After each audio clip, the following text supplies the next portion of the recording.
Have you ever considered the curious unfolding that begins when you truly start to awaken? And I don't mean the simple stirring from a night's slumber, though that has its own magic. I mean awakening in the sense of seeing the grand play for what it is, of hearing the cosmic giggle and realizing you are not a visitor here, but the universe itself, a wave that is an expression of the entire ocean. And as this realization dawns, a peculiar thing happens. The constellation of your companions begins to shift and quiet.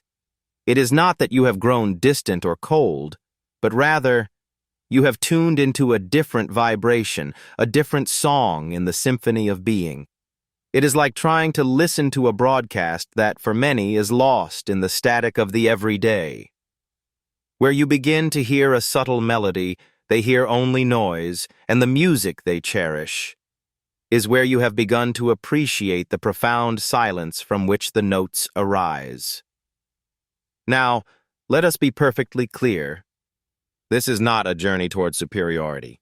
The one who awakens is no better than the one who dreams, for that misses the point entirely.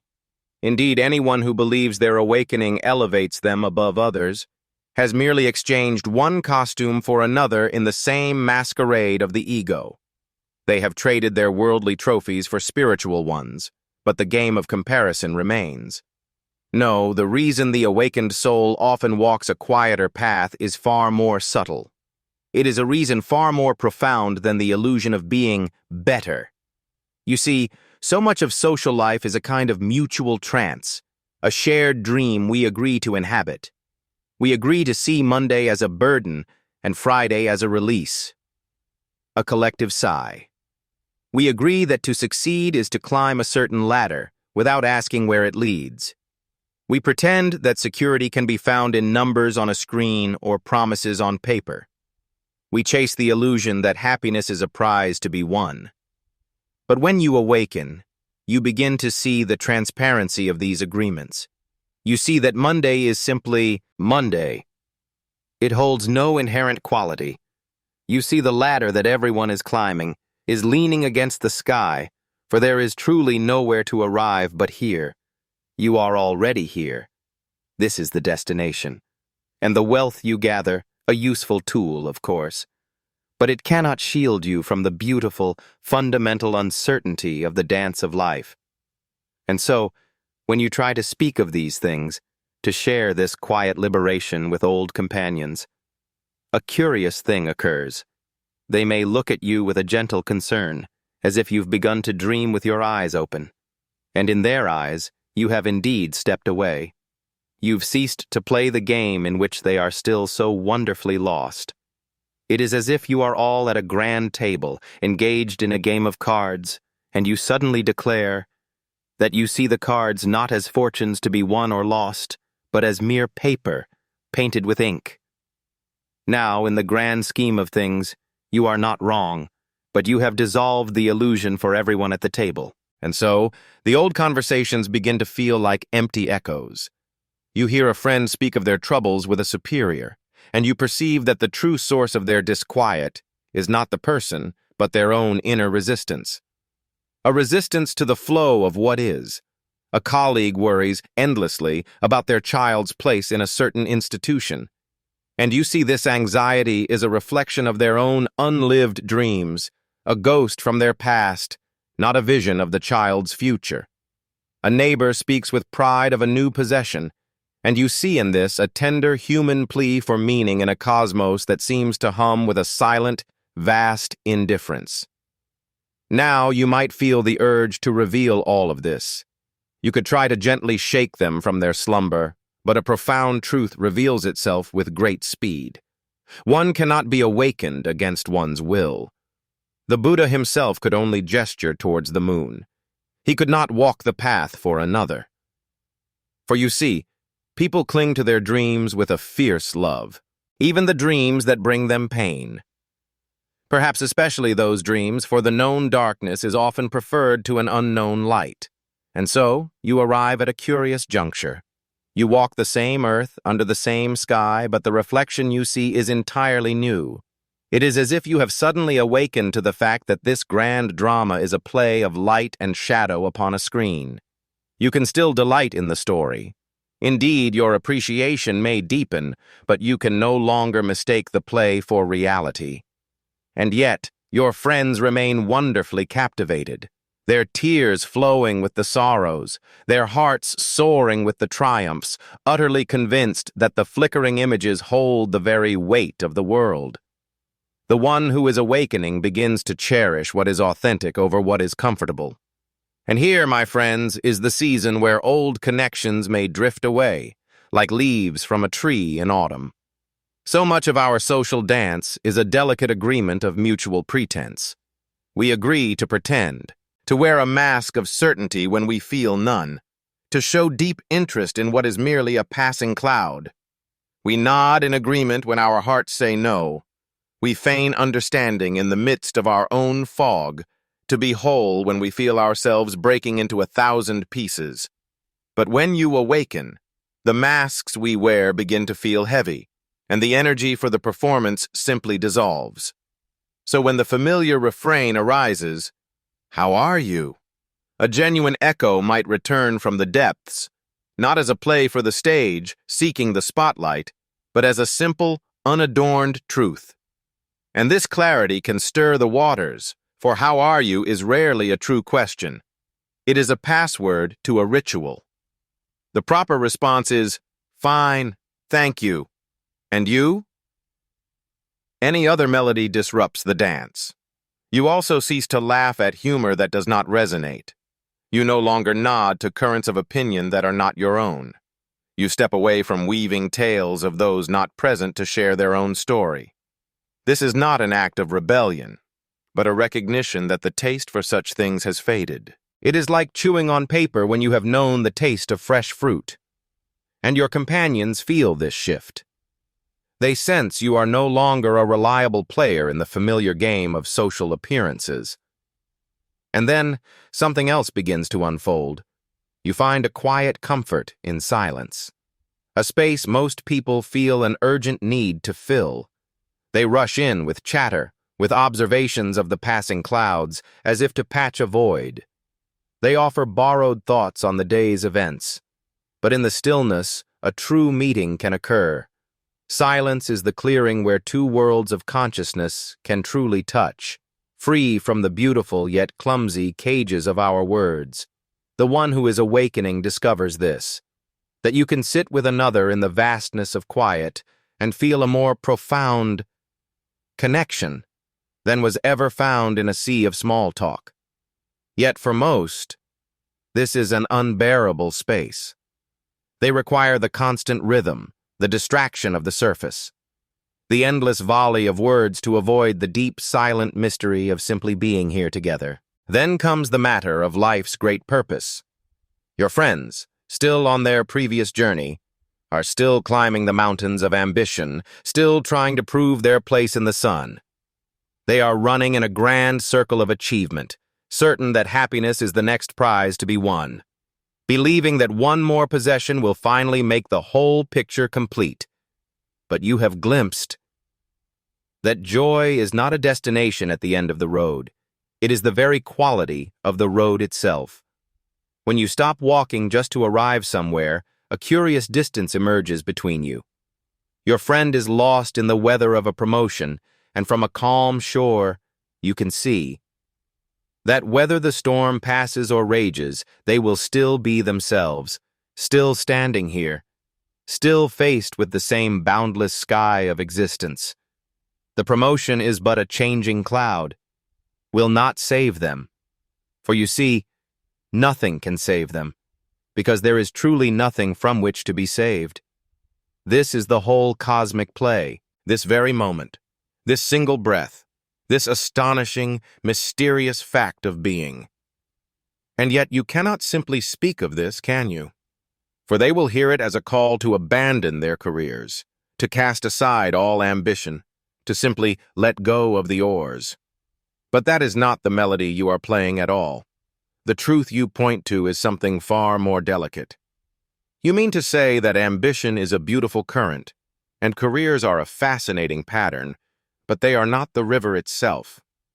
They are a step in the dance, a scene in the play. but they are never the point of it all.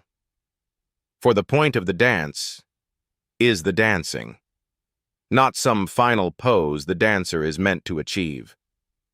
But imagine, if you will, murmuring this truth at a dinner party.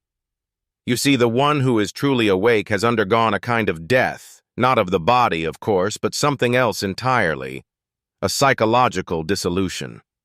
The character they believed themselves to be. That meticulously crafted mask, with its history and its future, has been seen for the beautiful illusion it is. And once you have passed through this gate, once you have glimpsed that, your ego is merely a convenient fiction, a rule of thumb like inches or hours, you can no longer take the grand drama of the personality with such solemn seriousness. Your friends, you see, are still profoundly identified with their own characters in the play. They are their beliefs, their accolades, their stumbles, the reflection they see in the eyes of others. A harsh word strikes them deeply, for they believe they are the very self that has been slighted. A word of praise lifts them high, because they believe they are the one deserving of the acclaim.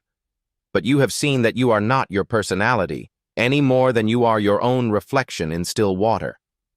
The personality is a pattern you are weaving, a role you are playing, not the essence of your being.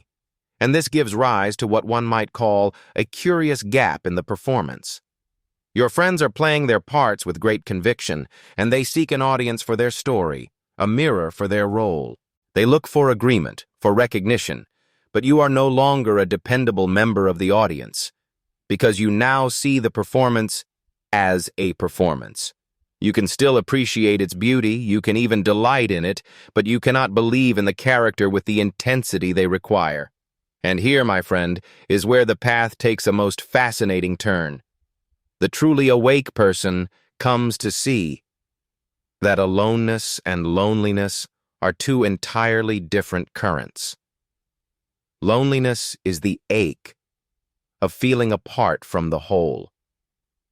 But aloneness, true aloneness, is the silent realization that at the deepest level you are not separate from the universe. You are the universe, experiencing itself, perceiving itself from a particular point of view. You are not a lonely fragment, desperately searching for other pieces to become whole.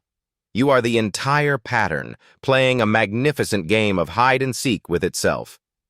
When you realize this, the quality of desperation dissolves from your relationships. You stop needing another to complete you, to reflect your worth, to rescue you from the dream of yourself. You can enjoy the dance of companionship without clinging. You can be in stillness without the echo of loneliness. And in a curious paradox, this very wholeness can seem unattractive to those still seeking their salvation in another.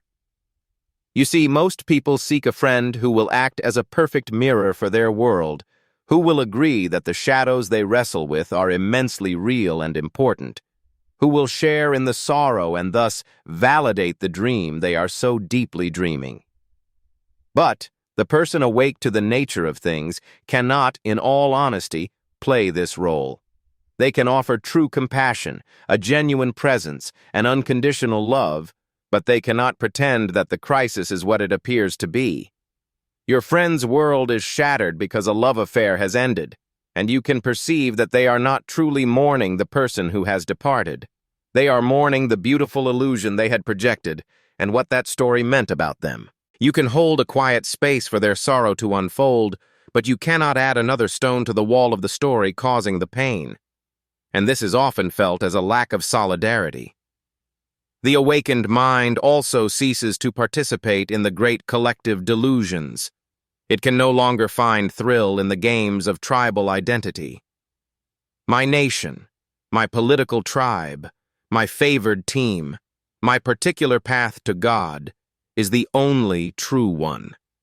It sees all of these as wonderful games of us and them, ways of feeling significant by contrast, ways of forgetting the fundamental unity that flows beneath all the ripples of separation. But the current of human society runs on these very identifications. They are the very fabric that seems to hold groups together. When you stop weaving your thread into it, when you can see the humanity on the other side and the folly on your own.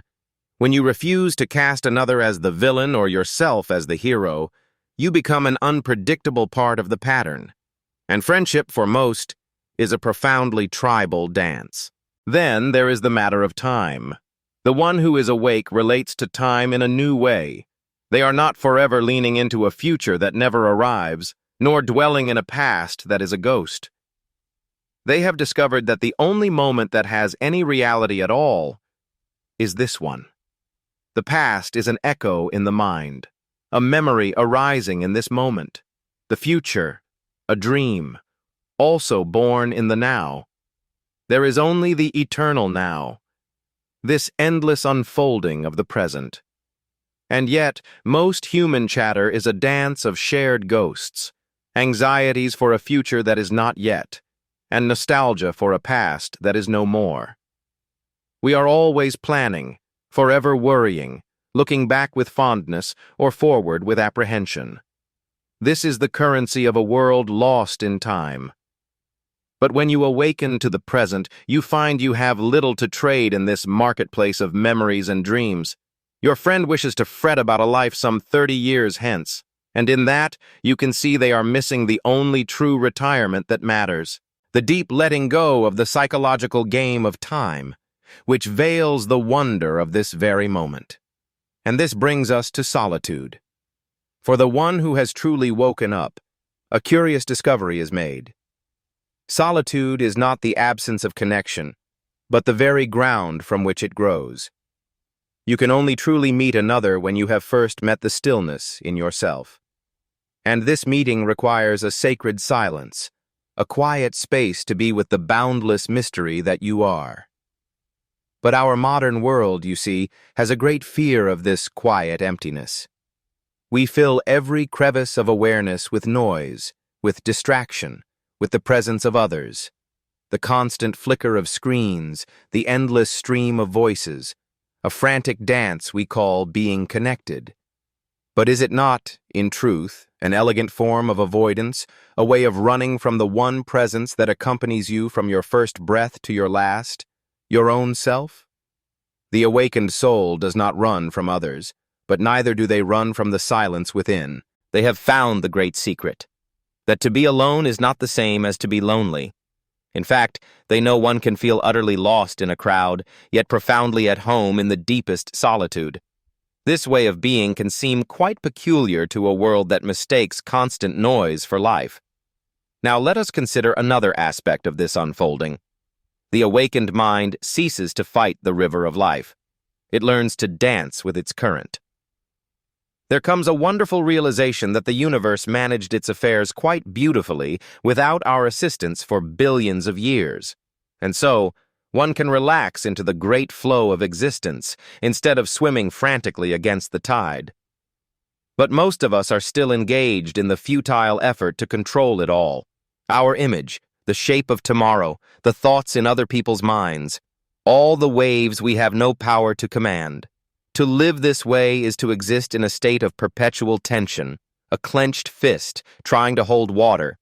And so they seek companions for this wonderful, impossible game, who will chart the course with them, share the worry, and help polish the illusion of being in control. But the one who has awakened cannot play this role.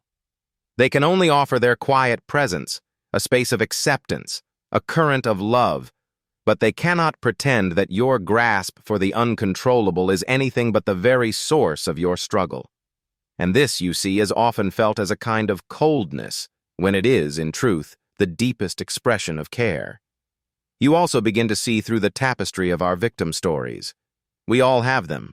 The grand narrative of how we were wronged by the world, how the river of life flowed unfairly, how everything would be perfect, if only a single ripple had been different. These tales give us a mask of identity and a release from our part in the dance. But when you begin to wake up, you realize that clinging to these old stories is like drinking seawater to quench your thirst. This is not to say that harsh winds did not blow. It does not mean the pain was a dream or that injustice is not real. It simply means that to continue identifying with the scar To build your very self around what was done to you is a suffering you add to a pain that has already passed. But try to whisper this truth to someone who is deep within the heart of their story, and you may feel the connection between you simply fade away. The person who is spiritually awake has also made a kind of peace with the great mystery of death. Not in a dark way, but by seeing that the end of the song is what gives every note its profound and fleeting beauty. When you accept that this moment is all you ever have, when you truly absorb the knowing that you will fade, and so will everyone you love, something inside you shifts. You cease to postpone living. You stop waiting for the cosmic conditions to be perfectly aligned. You no longer see this moment as a bridge to a better one, but as the destination itself. And yet, most are in a deep and profound denial of this finality. Their lives are built to avoid any reflection of mortality, and they need allies who will join them in this grand pretending, who will help to uphold the lovely fiction that we have an eternity of moments in our hands, that the great silence is for other people, in a distant land. Not for us, not yet. When you no longer take part in this denial, when you live with your own ending as an intimate friend that makes each moment sacred, others may find your stillness unsettling. You become a quiet reminder of what they are trying so hard to forget. Your very presence is a gentle ripple in their placid dream of avoidance. Now let us be quite clear. The awakened soul is not a fortress of ice, nor a hermit sealed away from the world. In truth, their capacity for love expands beyond all known horizons, but it is a love of a different quality, you see. It is not a grasping, not a need that wears the mask of affection. It is not a silent bargain struck between two separate selves, a pact to distract one another from the great silence within. It is a love that sees the divine light in all forms. A love that recognizes the one, single consciousness peering out from every pair of eyes. That asks for nothing, for it is already whole. And this boundless ocean of love is often too vast for the cups people bring to it. They find more comfort in the measured, conditional love they have always known. A love that whispers, "I will love you, provided you dance to my tune, provided you agree with me, provided you mirror back to me the image I wish to see." So what is the way of one who has awakened to this play? They do not force their newfound perspective upon anyone. They do not shout from the rooftops. They carry no banners and seek no converts. They simply are, living from this quiet understanding and trusting that their very presence is a silent invitation to any soul ready for a true meeting. They come to accept that their circle may grow smaller, but the connections within it resonate with a profound depth, an authenticity, a reality that was once unknown. They see that this awakening is not the destination, but the true beginning of the journey. And so a certain humility arises, a recognition that the ocean of knowing is infinite, and that the ego is a most clever trickster, able to disguise itself in the very robes of enlightenment for its own quiet purposes. They remain watchful of the gentle tide that pulls them back into the dream, the tendency to build a new and spiritual identity, which is, after all, just another beautiful cage. And perhaps most profoundly, they see that having fewer friends is not a problem that needs a solution. It is simply the natural unfolding that occurs when you lay down the game pieces you can no longer believe in. The point of this dance was never to accumulate companions like shiny pebbles on a shelf. The point is to awaken to the music, to be utterly present, to move with life, to love without account. And if the rhythm of the dance leads to moments of solitude, so be it. Because in the deepest sense, you are never alone. How could you be? You are the universe observing itself. You are the eternal awareness, delighting in the play of being a temporary person. You are the infinite, wearing the beautiful, fleeting mask of the finite. And once you truly know this, the question of how many friends you have becomes wonderfully, blissfully irrelevant. And is this not the way of things?